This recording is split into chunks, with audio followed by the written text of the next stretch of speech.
জিবরাইল বলে, পয়গম্বর, আল্লাহ ঘোষণা দিয়েছেন, ইন্না সানুরদিকা ফি উম্মতিকা ওয়ালা নাসুক। আল্লাহু আকবার বলেন।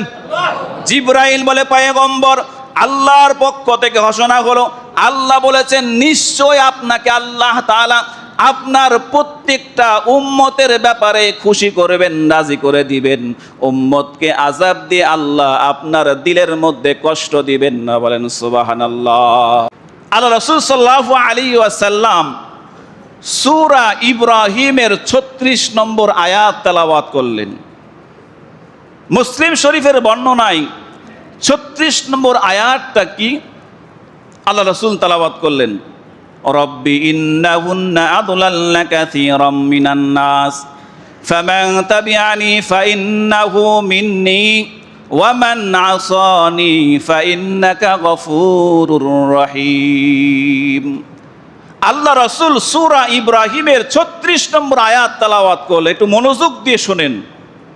রাসূল 36 নম্বর আয়াত তেলাওয়াত করার পরে এই তেলাওয়াতকৃত আয়াতের অর্থ কি?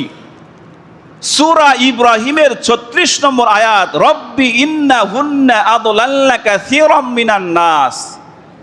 ইব্রাহিম আলাইহিস সালাতু ওয়াস সালাম মূর্তিকে সম্বোধন করে বলতেছে, আল্লাহ, এই সমস্ত মূর্তিরা তো অনেক মানুষকে গোমরা করে ফেলছে। ফামান তাবিআনি ফাইন্নাহু মিন্নি। এই মূর্তি পূজা বাদ দিয়ে যে সমস্ত মানুষগুলো আমার অনুসরণ করেছে, ফাইন্নাহু মিন্নি, তারা তো আমার দলের লোক, মানে আল্লাহর দলের লোক। এরপরে ইব্রাহিম পয়গম্বর বলে, ওয়ামান আসানি, আল্লাহ, যারা আমার অনুকরণ করে নাই, আমার উপর ঈমান আনে নাই, তাওহীদ রিসালাতের বিশ্বাস যারা করে নাই, আল্লাহ ফাইন্নাকা গফুরুর রহিম, আল্লাহ আপনি তো ক্ষমাশীল, আপনি তো মেহেরবান। একটু জোরে বলেন না সুবহানাল্লাহ। যদি বুঝেন তো আপনি বুঝে গেছেন।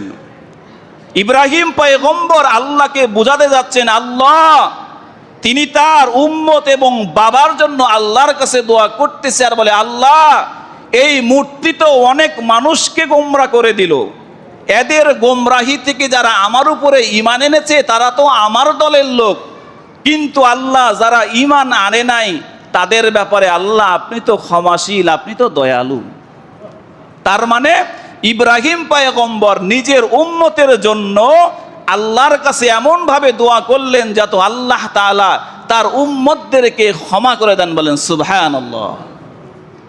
এরপরে আল্লাহ রাসূল সূরা মায়েদার 118 নম্বর আয়াত তেলাওয়াত করলেন। আল্লাহ তাআলা বলেন, ইন তুআযিবুহুম ফাইন্নাহুম ইবাদুক ওয়া ইন তাগফির লাহুম ফাইন্নাকা আনতাল আজিজুল হাকীম। ঈসা আলাইহিস সালাতু ওয়াস সালাম, খেয়াল করেন এই আয়াতের মধ্যে ঈসা আলাইহিস সালাতু ওয়াস সালাম আল্লাহর কাছে নিজের উম্মতের জন্য দোয়া করলেন।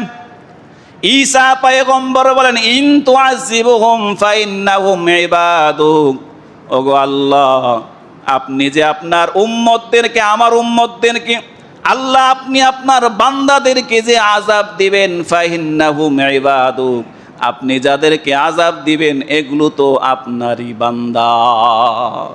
আল্লাহ আপনি কাদেরকে আযাব দিবেন? যাদেরকে আযাব দিবেন এগুলো তো আপনারই বান্দা। ওয়া ইন তাগফির লাহুম, আর যদি এদেরকে ক্ষমা করে দেন, ফাইন্নাকা আনতাল আজিজুল হাকীম, আপনি তো পরাক্রমশালী, মহাপ্রজ্ঞাময়। তার মানে ঈসা আলাইহিস সালাতু ওয়াস সালাম আল্লাহকে বলছেন, আল্লাহ আপনি যে আমার উম্মতদেরকে আযাব দিবেন, আমার উম্মতগুলো তো আপনারই বান্দা, আপনি কি আপনার বান্দাদেরকে আযাব দিবেন? ওয়া ইন তাগফির লাহুম, আর আপনি যদি ক্ষমা করে দেন, মানে আপনি ক্ষমা করেই দেন, কারণ আপনি তো মহাপরাক্রমশালী, মহাপ্রজ্ঞাময়। সুবহানাল্লাহ। এই দুইটা আয়াতে ইব্রাহিম আলাইহিস সালাতু ওয়াস সালাম এবং ঈসা আলাইহিস সালাতু ওয়াস সালাম নিজের উম্মতের জন্য আল্লাহর কাছে কি করলেন? সবাই বলেন, দোয়া করলেন। দুই পয়গম্বর।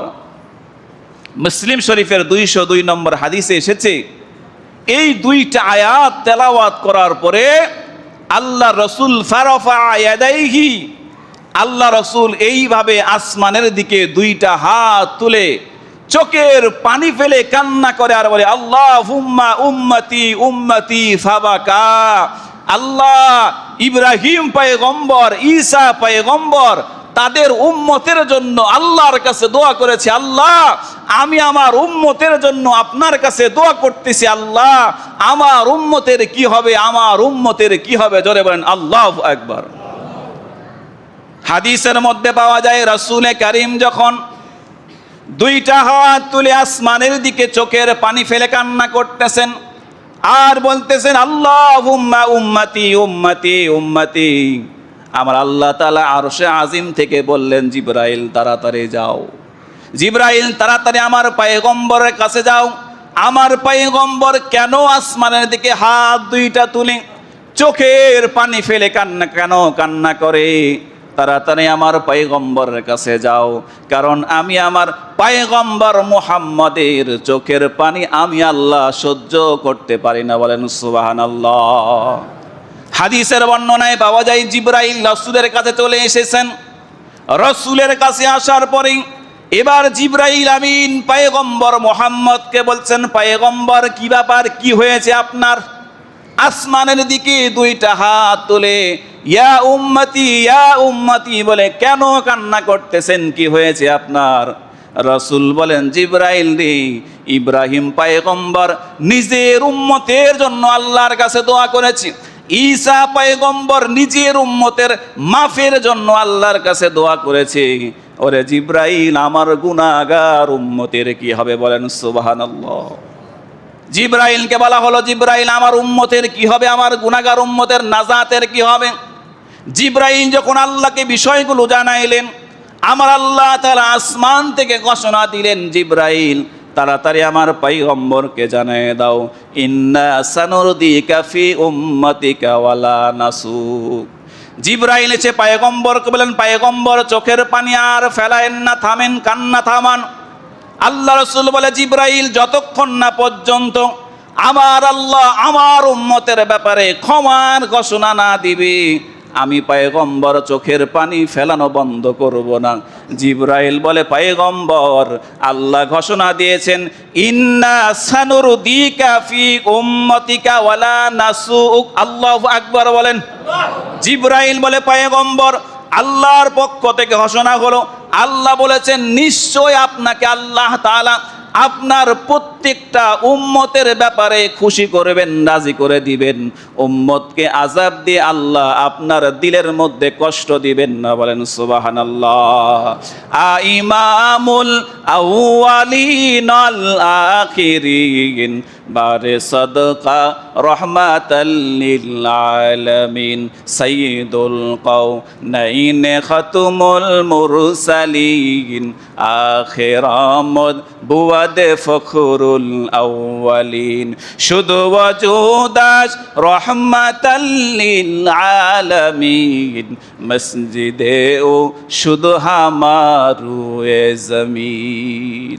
একটু দিল দিয়ে ভাবেন, আল্লাহ আমার পয়গম্বর অন্য নবী তাদের উম্মতের জন্য দোয়া করেছে, এটা শুনে এটা জেনে আমার পয়গম্বর আমার আপনার মতো গুনাহগার, নাফরমান, নাখানদার, অযোগ্য, অকৃতজ্ঞ আমার আপনার জন্য রাসূল সেই 1400 বছর আগে খোলা আকাশের নিচে দুইটা হাত তুলে আল্লাহুম্মা উম্মতি উম্মতি ফাবাকা, যতক্ষণ না পর্যন্ত আল্লাহ আমার আপনার জন্য নাজাতের ঘোষণা না দিয়েছেন, রাসূল চোখের পানি ফেলে আপনার আমার জন্য কান্না করেছেন। বলেন সুবহানাল্লাহ।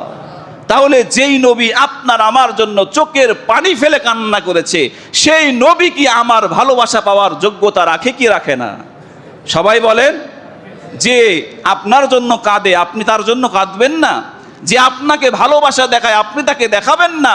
অবশ্যই যে রাসূল আপনার আমার নাজাতের জন্য কাঁদতে পারে, সেই রাসূলকে আমরা দিল থেকে ভালোবাসতে পারে। সকলে আল্লাহুম্মা আমিন। এটা হলো 1 নম্বর প্রমাণ। 2 নম্বরে আসেন, মুসলিম শরীফের 199 নম্বর হাদিস এবং বুখারীর 6304 নম্বর হাদিস। আল্লাহ রাসূল সাল্লাল্লাহু আলাইহি ওয়াসাল্লাম বলেন, قال رسول الله صلى الله عليه وسلم লিকুল্লি নাবিয়িন দাওয়াতুম মুস্তাজাবাত ইয়াদউ বিহা ফায়ুস্তাজাবু লাহু ফায়ুতাহা ওয়া ইন্নী ইখতাবাতু দাওয়াতি শাফাআতাল লি উম্মতি ইয়াউমাল কিয়ামাহ। আল্লাহ, কি প্রেম রাসূল আমাদের জন্য দেখিয়ে গেছে। আল্লাহ রাসূল বলতেছেন লিকুল্লি নাবিয়িন দাওয়াতুম মুস্তাজাবাত। আল্লাহ তাআলা প্রত্যেকটা নবীকে এক একটা করে স্পেশাল দোয়া দিয়েছেন, বলেন না সুবহানাল্লাহ। নবীরা তো মুস্তাজাবুদ দাওয়াত, দোয়া করলে আল্লাহ কবুল করে। এরপরেও আল্লাহ তাআলা প্রত্যেকটা নবীকে এক একটা করে স্পেশাল দোয়া দিয়েছেন। কেমন দোয়া? ইয়াদউ বিহা ফায়ুস্তাজাবু লাহু ফায়ুতাহা। ওই দোয়ার মাধ্যমে যদি কোনো নবী আল্লাহর কাছে চায়, যাহাই চাইবে আল্লাহ সাথে সাথে সেটা তাকে দিবে, বলেন সুবহানাল্লাহ। এই একটা স্পেশাল দোয়া আল্লাহ প্রত্যেকটা নবীকেই দিয়েছেন। রাসূল বলেন ইন্নী ইখতাবাতু দাওয়াতি শাফাআতাল লি উম্মতি, বলে ওই স্পেশাল দোয়াটা আদম থেকে শুরু করে ঈসা পর্যন্ত প্রত্যেকটা নবী এবং রাসূল দোয়াটা দুনিয়াতেই ব্যবহার করে ফেলেছেন, বলি সুবহানাল্লাহ। রাসূল আরবি বলেন ওই স্পেশাল দোয়াটা প্রত্যেকটা পয়গম্বর দুনিয়াতেই ব্যবহার করে ফেলেছে। ওয়া ইন্নী ইখতাবাতু দাওয়াতি শাফাআতাল লি উম্মতি। রাসূল আরবি বলেন ও আমার উম্মতের দলেরা, ওই স্পেশাল দোয়াটা আমি পয়গম্বর দুনিয়ার মধ্যে ব্যবহার করি নাই, দুনিয়াতে আমার কোনো কাজে লাগাই নাই, বরং ওই স্পেশাল দোয়াটা আমি পয়গম্বর আমার উম্মতের নাজাতের জন্য হাসরের ময়দানে করব, এজন্য রেখে দিয়েছি, বলেন সুবহানাল্লাহ। এজন্যই হাদিসের মধ্যে পাওয়া যায় হাসরের ময়দানে যখন সমস্ত পয়গম্বর, যখন আদম থেকে শুরু করে ঈসা পয়গম্বর পর্যন্ত প্রত্যেকটা নবী যখন বলবে ইয়া নফসি ইয়া নফসি, ওগো আল্লাহ আমাকেই বাঁচাও, আমাকেই বাঁচাও, আমাকেই বাঁচাও। এমনকি 950 বছর দাওয়াত দিয়েছে নূহ পয়গম্বর উম্মতকে জাহান্নাম থেকে বাঁচানোর জন্য। নূহ পয়গম্বর 950 বছর উম্মতকে দাওয়াত দেনেওয়ালা নবী রাসূল হাসরের ময়দানে উম্মতের কথা আর চিন্তা করবে না, উম্মতের কথা আর ভাবনায় নিবে না। প্রত্যেকটা নবী রাসূল বলবে আল্লাহুম্মা ইয়া নফসি ইয়া নফসি, ওগো আল্লাহ আমাকেই বাঁচাও, আমাকেই বাঁচাও, আমাকেই বাঁচাও। শুধুমাত্র আপনার আমার পয়গম্বর মুহাম্মাদুর রাসূলুল্লাহ সাল্লাল্লাহু আলাইহি ওয়াসাল্লাম নিজের চিন্তা বাদ দিয়ে আপনার আমার পয়গম্বর বলবে আল্লাহুম্মা উম্মতি উম্মতি, বলেন সুবহানাল্লাহ। জাহা তক হ্যায় রুবুবিয়ত খুদা কা, वहाँ तक है नबूवत मुस्तफ़ा का, मोहम्मद मुस्तफ़ा जाने खुदा को, खुदा जाने मोहम्मद मुस्तफ़ा को। রসুল করিম বলেন যেদিন সমস্ত পয়গম্বররা ইয়া নাফসি বলে কান্নাকাটি করবে, সমস্ত মানুষগুলো যখন হাসরের ময়দানে 50,000 বছর কাটায় ফেলবে, আল্লাহ বিচারের কাজ শুরু করবে না। সমস্ত উম্মতেরা আদম থেকে শুরু করে বড় বড় পয়গম্বরের কাছে গিয়ে বলবে পয়গম্বর আপনি একটু আল্লাহর কাছে সুপারিশ করেন, আল্লাহ যেন বিচারের কাজটা শুরু করে দেয়। কারণ আমরা হাসরের ময়দানের ভয়াবহতার সহ্য করতে পারি না, কারণ সূর্যটা মাথার উপরে, জমিনটা তামা হয়ে গেছে, এই কষ্ট আমরা সহ্য করতে পারি না। আপনি আল্লাহকে বলেন আল্লাহ যেন বিচারের কাজটা শুরু করে দেয়। রাসূল বলে প্রত্যেকটা পয়গম্বর সমস্ত উম্মতদেরকে ফিরাই দিবে, সর্বশেষ আমার কাছে যাবে। যেই অবস্থায় আমি পয়গম্বর মাকামে মাহমুদের মধ্যে সেজদায় পড়ে থাকবো, সেজদায় পড়ে আমি আমার নিজের জন্য কান্নাকাটি করব না, সেজদার মধ্যে পড়ে আমি আল্লাহকে বলবো আল্লাহ উম্মতি উম্মতি উম্মতি, ওগো আল্লাহ আজকে আমার উম্মতের ব্যাপারে আপনার কি ফয়সালা। আমার আল্লাহ বলে পয়গম্বর আমি তো আপনাকে জানাই দিয়েছিলাম ইন্না সানুরতিকা ফি উম্মতিকা ওয়ালা নাসুক, ওগো পয়গম্বর আমি তো আপনাকে জানাই দিয়েছিলাম আপনার উম্মতের ব্যাপারে আমি আল্লাহ আপনাকে লজ্জিত করব না, কষ্ট দেব না। ওগো পয়গম্বর, সেজদা থেকে মাথা তোলেন, সালতোতা মাথা তুলে আপনি যাহাই চাইবেন আমি আল্লাহ আপনাকে তাহাই দিব। বলেন না সুবহানাল্লাহ। আতিনা ফি দারে দুনিয়া না হাসান, আতিনা ফি দারে উকবানা হাসান, ইয়া গিয়াসাল মুস্তাগীসিনা হাদিনা লফতিখারা বিল উলুমি ওয়াল গিনা। আমরা আল্লাহ বলে, পয়গম্বর আপনি আপনার উম্মতের জন্য চিন্তা করেন না, বরং আমি আল্লাহ আজকে আপনার উম্মতের জন্য জিম্মাদার হয়ে গেলাম। বলেন সুবহানাল্লাহ। চিন্তা করেছেন সমস্ত নবী রাসূলরা স্পেশাল দোয়াটা দুনিয়াতেই ব্যবহার করেছে, কিন্তু রাসূল তায়েফের ময়দানে কত মর্মান্তিক কষ্ট রাসূল পেয়েছেন, উহুদের ময়দানে রাসূল কত কষ্ট পেয়েছেন। হাদিসে পাওয়া যায় সমস্ত নবীদের মধ্য থেকে আপনার আমার পয়গম্বর সবচাইতে বেশি কষ্ট পাওয়ার পরেও বেশি কষ্ট সহ্য করেছেন দুনিয়াতে। এরপরে ওই স্পেশাল দোয়াটা নিজের জন্য ব্যবহার না করে আমাদের মতো গুনাহগার উম্মতের নাজাতের জন্য আল্লাহ স্পেশাল দোয়াটা তার রাসূল রেখে দিয়েছেন। বলেন সুবহানাল্লাহ। তাহলে যেই নবী নিজের কথা চিন্তা না করে আমাদের কথা চিন্তা করেছেন, সেই নবীকে আমার আপনার ভালোবাসা পাওয়ার যোগ্যতা রাখে না? কি বলেন, রাখে কি রাখে না? অবশ্যই রাখে, অবশ্যই রাখে। তাহলে এই দুইটা হাদিস থেকে আমার আপনার কাছে একেবারে স্পষ্ট হয়ে গেল রাসূলকে আমি কেন ভালোবাসবো।